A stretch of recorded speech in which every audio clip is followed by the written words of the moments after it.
আজকে আবার অনেক দিন বাদে চলে এলাম আমার ফার্ম হাউসে বারুইপুরে। আর ওখানে আসা মানেই তো আমার এটা সেটা করা। আজকে দেখলাম অনেকগুলো শিম হয়েছে। এটা হচ্ছে একটু ডিপ কালারে, কালো রঙের শিম। এটা একটা লতানো গাছ। আমি সেটা জানতাম যে লতানো গাছই হয়, কিন্তু এবারে না আর একটা শিম গাছও বসানো হয়েছে। সেটা হচ্ছে কি ঝুটি শিম। সেটা অবশ্য পরে দেখাবো। সেটা সাদা সাদা শিম। আগে এই শিমগুলো তুলে ফেলি। বেশ অনেক শিম হয়েছে। শীতকালে একটা সুবিধা হয়, এখানে এসে যখন আনাজগুলো তুলি তারপর সেগুলো বাড়িতে বসে বেশ সারা সপ্তাহ ধরে খাওয়া যায়। আর যেদিনকে আসি সেদিনকে অবশ্য এখানেই টুকটাক একটু চেষ্টা করি যা হোক একটা কিছু প্রিপারেশন করা। বাবা, এখানে অনেক শিম হয়েছে। সব তুললে প্রত্যেকটা জায়গাতেই শিম হয়েছে। ওরে বাপরে বাপ, এখানে কত হয়েছে! এক ঝুড়ি বোধহয় এখানেই ভর্তি হয়ে যাবে। দেখো কত শিম হয়েছে, এরকম থোকা থোকা ভর্তি শিম। না, অন্যদিকে শিমটা একটু তুলতে হবে। আচ্ছা, আর একটা যেটা বলছিলাম যে অন্য ধরনের শিম, সেটা দেখো, সেটা আবার সাদা রঙের।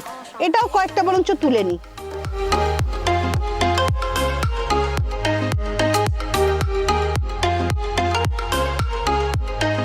আচ্ছা, শিম তোলা হয়ে গেল। এবার কি করব, একটুখানি বিন তুলি।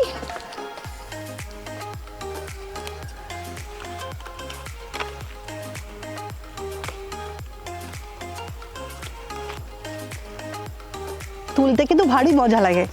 একটু আলু তুললে কেমন হয়, বরঞ্চ একটু আলু তুলে নিই। ভর্তি করে বেশ গাছগুলো দেখা যাচ্ছে। এবার একটু খুঁড়ে দেখি কিছু বেরোয় কিনা। এই তো একটা বেরিয়ে গেছে আলু। এটা হচ্ছে আলু শাক। জানো তো, আলু শাকও কিন্তু অনেকে খায়। আচ্ছা, এবার আরেকটু চেষ্টা করি আলুগুলো বার করা। এই তো কি সুন্দর বেরিয়ে গেছে আরো একটা আলু। আলুগুলো কিন্তু বেশ বড় বড় হয়েছে, একদম সাদা ধবধবে আলু। খুব সুন্দর, কারণ অনেকগুলো আলু পেয়ে গেছি।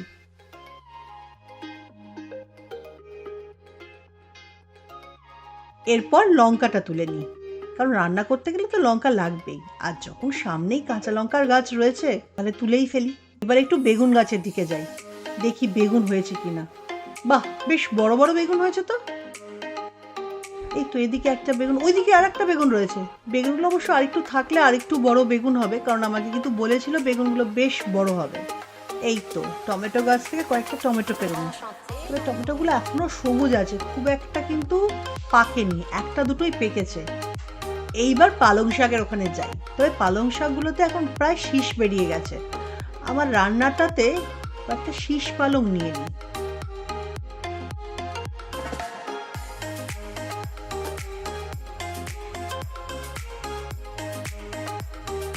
সব রকম আনাজ তো তোলা হয়ে গেল।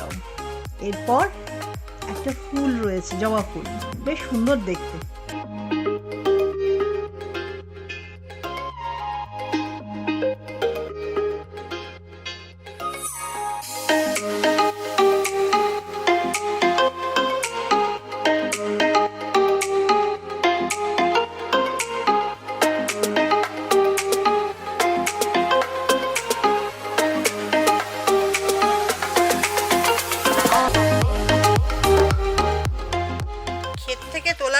ভালো করে সুন্দর করে ধুয়ে ফেলতে হবে।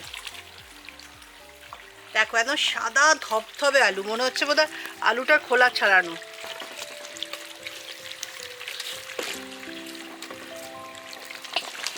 শাক পাতা হলে তো খুব ভালো করে ধুতে হবে।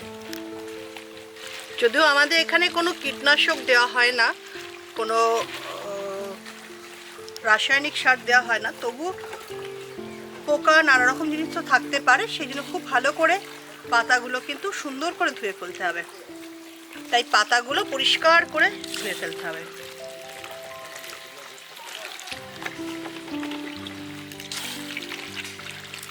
একটা একটা করে এই শেকড়গুলো সব কেটে ফেলি। অনেকে দেখেছি আমাদের বাড়িতে একজনরা থাকতেন, তারা এই শেকড়গুলো পুরোটা, যতটা শেকড় আছে সেটা সমেত তারা রান্না করতো। সেটা আবার কীরকম লাগবে খেতে, ওই জন্য শেকড়গুলো কেটে দেওয়াই ভালো।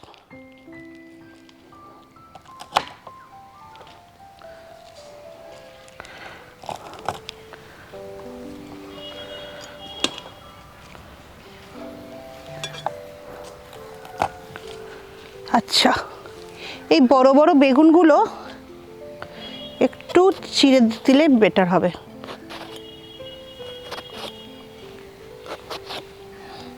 একটু ছোট ছোট বেগুনগুলো হলে ভালো হয়।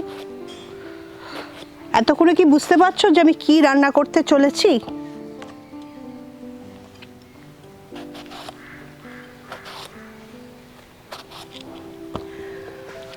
আলুগুলো তো ভীষণ ভালো লাগছে, একদম সাদা ধবধবে।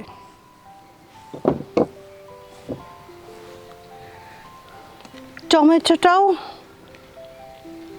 নিয়ে নিই।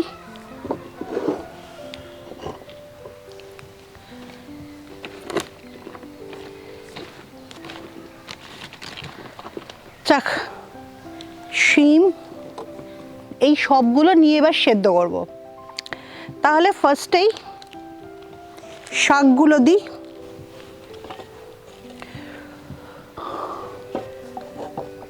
আলু দিই, একটা টমেটো দিই, শিম,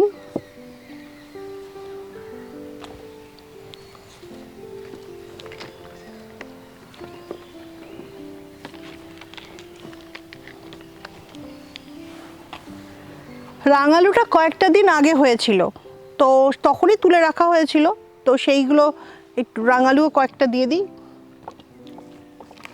কড়াইশুঁটিগুলো একটু দেখে নিই, ভেতরে অনেক সময় তো কড়াইশুঁটিতে পোকা থাকে, ইচ্ছা করলে ফাটিয়েও দিয়ে দেওয়া যায়। শিমগুলো একবার চেক করে নিই, তবে এগুলো একদম কচি শিম, একদম কচি শিম হওয়ার জন্য পোকা একদমই নেই, তবু কিন্তু চেক করে নেওয়া উচিত। এটার ভেতরটা দেখা যাবে না, যাই হোক মোটামুটি কিন্তু সব জিনিসগুলো চেক করা হয়ে গেছে। একটা লঙ্কা দেব, দিয়ে দিই, টেস্ট হবে। এবার আগে থেকেই খানিকটা মুগ কলাই ভিজিয়ে রেখেছিলাম, সেটাও দিয়ে দিই।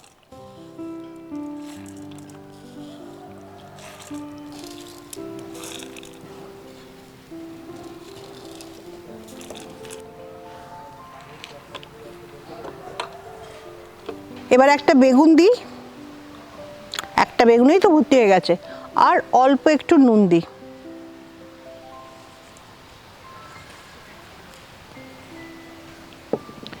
এবার সেদ্ধ করতে বসিয়ে দিই।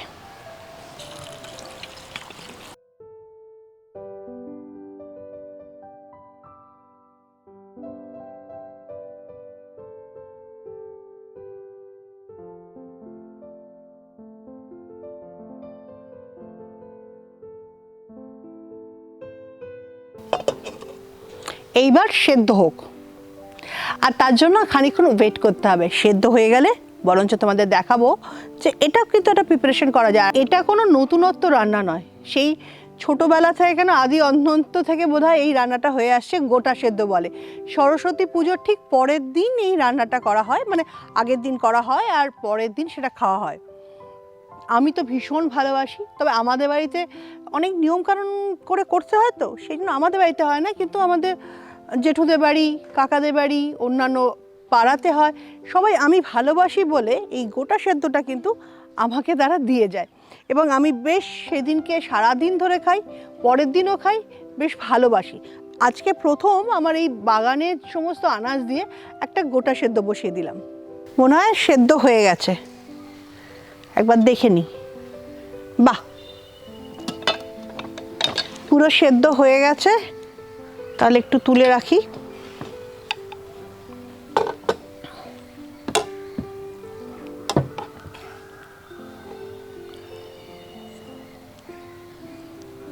এতে একটু কাঁচা তেল দিয়ে দিলে বেশ ভালোই লাগে, এটা খাবার সময়ও দেওয়া যায়।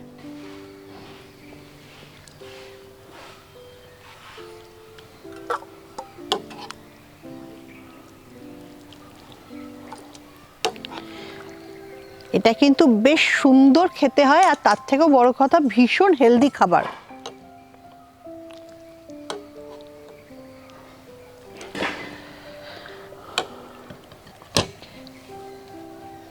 আমি একটু টেস্ট করে দেখি।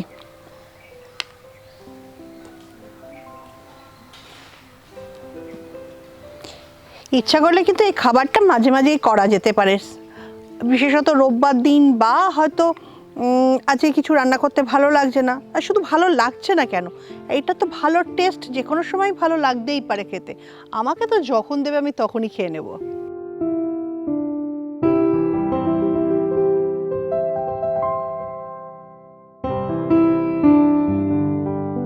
একটা স্পুন নিয়ে নিই।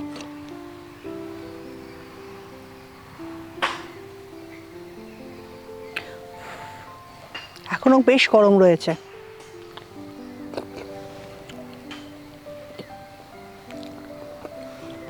বাহ, ভীষণ সুন্দর রান্না তো।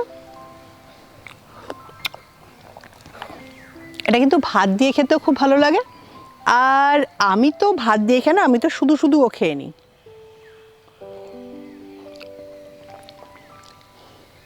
তোমরাও একটা কাজ করতে পারো, সেটা হচ্ছে যে গোটা সেদ্ধ শুধু মাত্র সরস্বতী পুজোর পরের দিন বা ওই সময়তে না খেয়ে মাঝে মাঝে কিন্তু এরকম একটা সেদ্ধ করে নিতে পারো, মন্দ হয় না।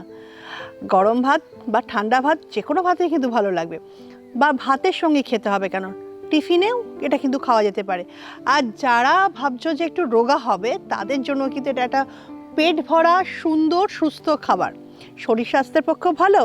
আর আমার তো মনে হয় যে কটা জিনিস রয়েছে তাতে স্কিনও খুব ভালো হবে। তাহলে মাঝে মাঝেই কিন্তু এরকম সেদ্ধ করে নিতে পারো।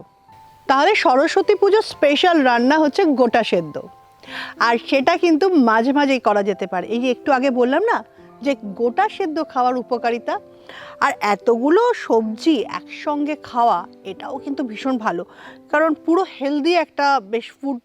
এটা ছোট থেকে বড় পর্যন্ত সবাই খেতে পারে, বয়স্করাও খেতে পারে, এবং বেশ পেট ভরা খাবার। যারা ধরো স্যুপ থেকে একটু টেস্টটা চেঞ্জ করতে চাও, তারা কিন্তু এটা ট্রাই করতে পারো। আর সব রকম সবজি দিয়ে খাওয়া মানে বুঝতে পারছো তো কতটা হেলদি। তাহলে মাঝে মাঝে কিন্তু একটুখানি করে দেখো, আর কেমন লাগে অবশ্যই আমাকে জানিও। আর এই রান্নাটা যদিও খুব কমন, কিন্তু সব বাড়িতেই হয় না, যেমন আমাদের বাড়িতে হয় না, কিন্তু আমি ভীষণ ভালোবাসি। তাই আমি এবার থেকে মাঝে মাঝেই কিন্তু এরকম ধরনের রান্না বাড়িতে করব, আর খেয়ে বেশ ভালো লাগবে। কারণ শুধুমাত্র নিয়মের জন্য ওই সরস্বতী পুজোকে কেন্দ্র করেই কিন্তু এই গোটা সেদ্ধ হতো, আর আমার মনে হয় এটা সবসময় খাওয়া যেতে পারে। আজকের রেসিপিটা কেমন লাগলো বলো, মাঝে মাঝে কিন্তু ট্রাই করতে পারো। আর যারা ট্রাই করবে তারা কিন্তু জানাবে যে কেমন লাগলো, কারণ আমি আমার মতো রান্না করেছি। তোমরা মশলা দিতেও পারো, নাও দিতে পারো, তবে না দিলেই মনে হয় বেশি ভালো হবে। একটু কাঁচা তেল আর নুন দিয়ে কিন্তু সুন্দর করে খাওয়া যায়। ইচ্ছা করলে কিন্তু অল্প একটু কাঁচা লঙ্কাও দিতে পারো। তাহলে আজকের মতো এখানেই শেষ করি, কিন্তু পরের দিন যখন ফার্ম হাউসে আসবো দেখবো কী কী জিনিস হয়েছে, কারণ আজকে দেখলাম অনেকগুলো জিনিস হয়েছে, সবগুলোর কিন্তু রান্না হয়নি। তাই আজকে এখানেই শেষ করি, পরের দিন আবার কোনো একটা নতুন কিছু যখন উঠবে আমার বাগানে, সেই নিয়ে দেখবো যে কী রান্না করা যায়।